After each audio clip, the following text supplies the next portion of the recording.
Hey, this is part 2 of our video series on Chivalric Romance, so if you haven't watched part 1, I would urge you to go back and watch that right now. Otherwise, let's get into it.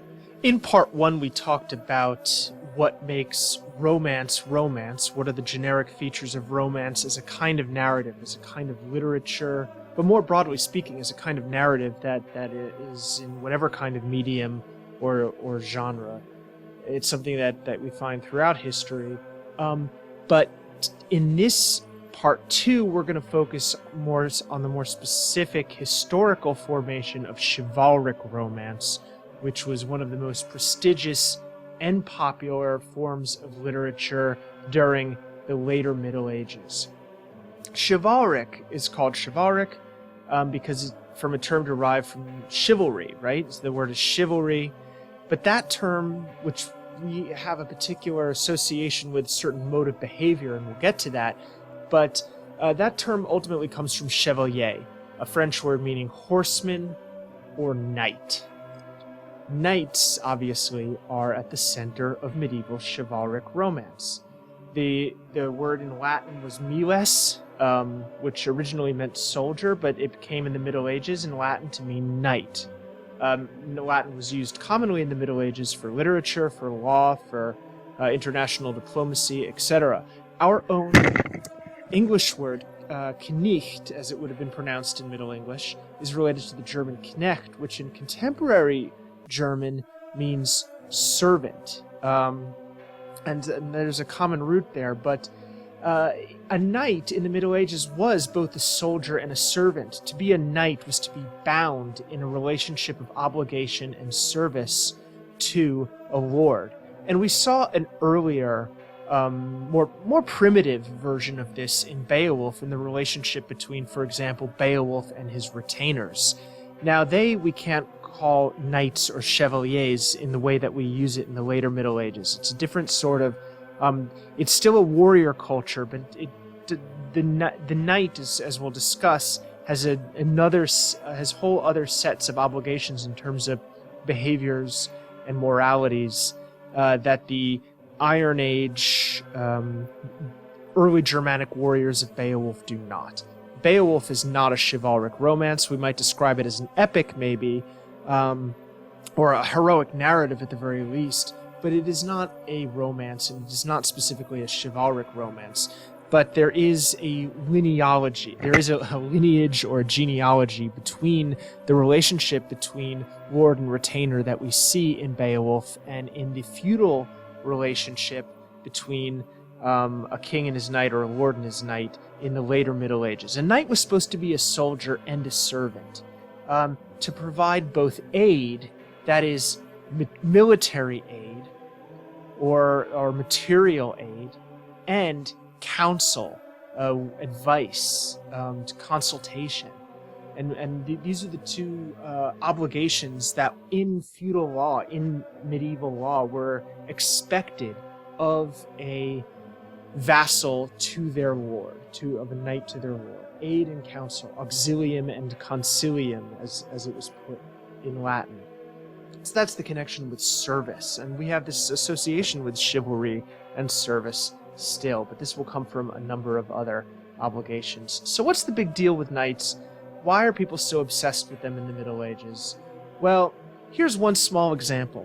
In 1066, an important year in English history, as you might know, William the Conqueror, or Guillaume le Bâtard, William the Bastard as he's known in France, the Duke of Normandy, sails over the English Channel and crushes King Harold, the Anglo-Saxon king, with armed cavalry. I mean, it wasn't a total one-sided victory, but it was a pretty strong victory, and it was part of a tendency as we moved forward in the Middle Ages to give prominence and importance, strategic importance, to the armored knight. The armored knight had a great deal of military and material importance. Let's talk a little bit more about the armored knight. Well, for one thing, to be a knight was already to be a member of the elite, to already be part of the upper class, to have a horse. Generally, a knight had to have a number of horses, because you needed several horses to stay fresh in battle. You couldn't run around on armor, no matter how strong the horse was. Anybody who knows anything about horses, you can't run them all day, especially if you got metal wrapped around you. So any knight would have a bunch of horses, and you need servants to take care of the horses and take care of the armor and take care of the weapon. And you needed peasants to support the horses, to support the laborers who would craft the arms and the weapons and all of the tack and materials that took to create the sort of technology and material support. And some have theorized that it took about 300 peasants to support one knight. And why was the knight so crucial in terms of military history? Well, okay, here's a little something from Professor Wikipedia. A full suit of medieval plate is thought to have weighed a little more than 60 pounds, on average lighter than the equipment often carried by today's armies, which averages at 90 pounds. All right, sure. So let's say there's 40 pounds of armor in the earlier Middle Ages. On 150 pounds of dude, they were smaller then, plus 900 pounds of horse, going at 20 to 25 miles an hour in a massed charge. And the lance is concentrating all of that velocity, all of that mass into this tiny little point. The pressures per square inch is going to be massive on that. Very little can withstand that. And all of this was made possible by the invention and widespread adoption in towards the turn of the first millennium of the stirrup, which allowed the horseman to stay in the saddle more easily while fighting. In ancient Roman times, for example, cavalry might run up, throw spears and run off, or they might use horses to get up to battle more quickly and then dismount and fight. But the stirrup allowed the armored knight to stay in the saddle and fight. All right, enough dorky military history stuff. I'm telling you this just to sort of give you almost kind of a Marxian reading here in terms of, well, why are knights so important in the Middle Ages? Because they were important in reality. They were important politically, militarily, and socially and economically. And so, because they were important for so many of these reasons, they preoccupied the imagination of medieval people in the way that elite warrior masculinity has attracted people's imaginations, at least since the time of Homer, and certainly in contemporary society. How we conceive of elite warrior masculinity may change over times, but it's a perennial topic of cultural fascination. You can see here John Wayne to Tom Cruise in Top Gun to what's his buddy here, an American Sniper. It's interesting, it'd be a whole other class to think about how these things change and to what extent nostalgia flavors them. And in the time of Sir Gawain and the Green Knight is written, the horsemen in the Knight, this is hundreds of years after Harold and William go to battle, and the knight is already starting to fade in importance a little in light of technological developments like early cannons and crossbows, and when gunpowder comes in the next century, it's going to continue to fade in importance more and more. And the feudal relationship of the knight serving a lord and master is also something that's fading in the 14th century, as more and more anybody who owns land will just give money to their lord, and that lord will then use that money to buy mercenaries. So this idea of the warrior serving his lord in this old-fashioned feudal relationship is one that is already nostalgic in the time when Sir Gawain and the Green Knight is written. In the same way that when Tom Cruise was in Top Gun in the 80s, the idea that the two major powers could settle their differences in single combat by heroic air pilots was also sort of nostalgic for a time before ICBMs and mutually assured destruction, and all of that made the idea of individual military valor a little bit old-fashioned. So, a little bit more about chivalric romance. Where do we get our ideas about chivalry? What does that have to do with knights? Now we know who knights were as warriors, but what about the knight as your classic knight in shining armor, or your white knight, so to speak. How does chivalry come from chevalier? Well, one of the things that we can talk about is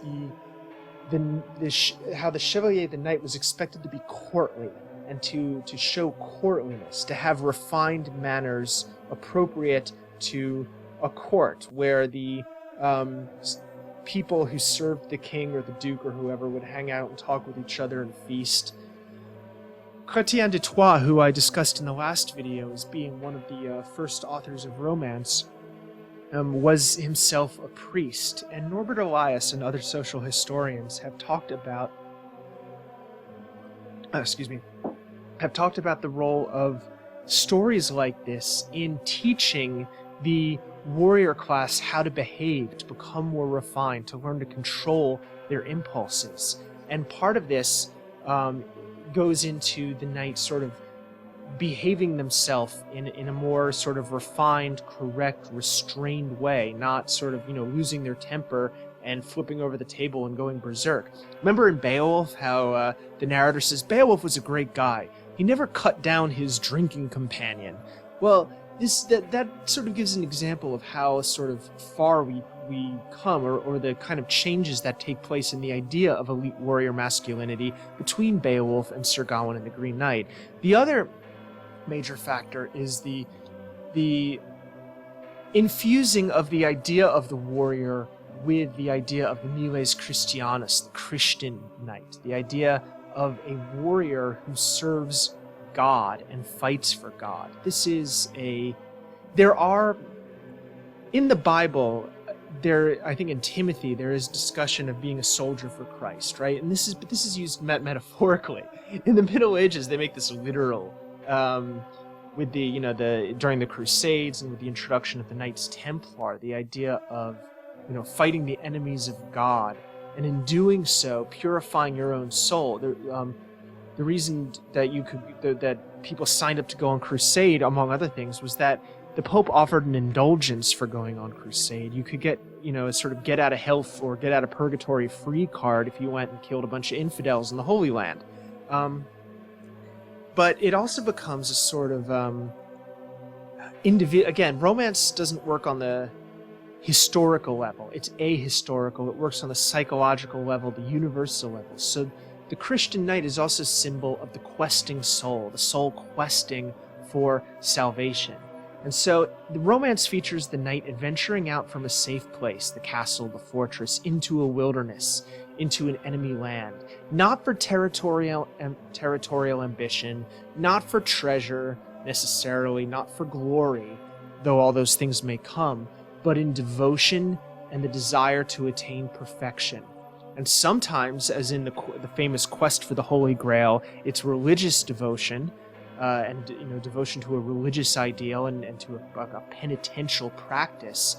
But far more often in courtly romance, and this is where we get it linked to modern romance, as in Hearts and Flowers and Valentine's Day and all that stuff, the kind of devotion is the devotion of love to a lady. And that will be the topic for our third video in this series on chivalric romance and courtly love. So tune in to watch that.